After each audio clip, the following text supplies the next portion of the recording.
Yun, pakinggan po natin ang mensahe ng ating punong lungsod ng Pasig. Mga kasama, palakpakan po natin Mayor Vico Soto. Maraming salamat. Magandang umaga po sa ating lahat, sa ating social services and infrastructure sectors ng ating pamahalaan. Vice Mayor Dodot, ating mga konsehal, magandang umaga po sa inyo.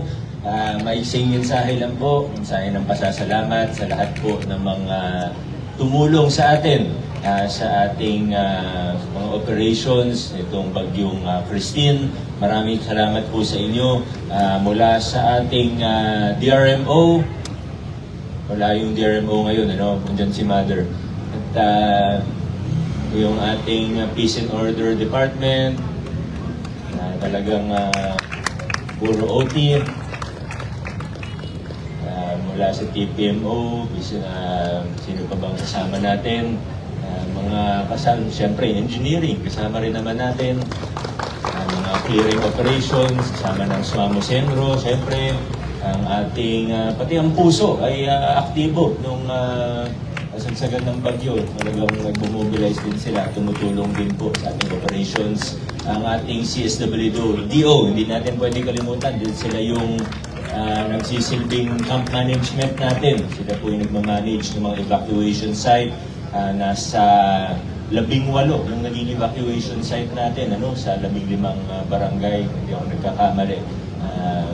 Diyan po ang ating mga national government agencies, diyan ang BFP, PNP, at iba pang mga national na ahensya na tumulong, umalalay po sa atin. Pag ganyan talaga nakikipag-ugnayan tayo sa nasyonal na pamahalaan.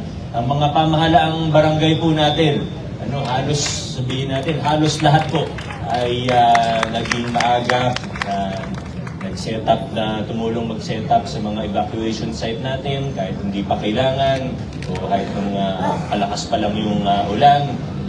Halos lahat ay nandun po. Siguro may isa lang na hindi. Pero halos lahat po talagang tumulong at maaga po dun sa pag-set up natin sa BAO o sa cryo po natin. Siyempre nag-iikot po kapag may ganyang bagyo. At marami pa pong iba, yung mga volunteers natin, mga NGOs na tumulong. Naging siguro naobserbahan po natin ngayon mula sa ating incident management team, sa IMT po natin, hanggang sa lahat ng ginawa po natin, yung mga namahagi ng relief goods kahit madaling araw para paggising ng mga nasa evacuation site ay nandun na yung mga relief goods natin. Sigurado may nakakalimutan pa po akong pasalamatan kasi talagang napakarami po na minomobilize natin pag ganyang may sakuna, pag may bagyo, pag may sunog, pag ganyang bagyo. Para sa kaalaman po ng lahat, hindi lang po 1,000 tao yung minomobilize natin.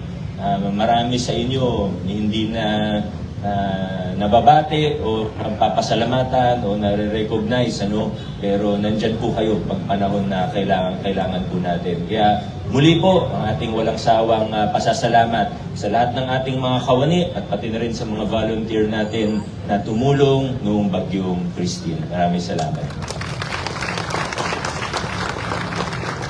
Yun lang po muna, ating city admin, tingnan po yung mga concerns na pinaabot po. Gaya nung sa CHD din po, yung mga health center natin na bukas na 24 hours pag ganyang may bagyo. At muli po, sigurado may nakalimutan ako. Sa mga nakalimutan, pasensya na. Pero talagang valuable po ang contribution ng bawat isa. Yung mga concerns po sa opisina natin, yung iba, Doc P, may nahanap si Attorney Jeron na karagdagang nabanggit na ba sa inyo? Hindi pa. Nag-usap kami nung nakaraang linggo, may nahanap daw kasi nagsisiksikan si na Doc P dun sa opisina nila. May nahanap si Attorney Jeron na konting karagdagang espasyo sa inyo.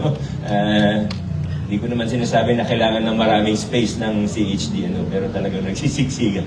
Nagsiksikan sila at kasalanan yata ng sino bang nagkasalanan? Sino kumuha nung isang part ng opisina ninyo?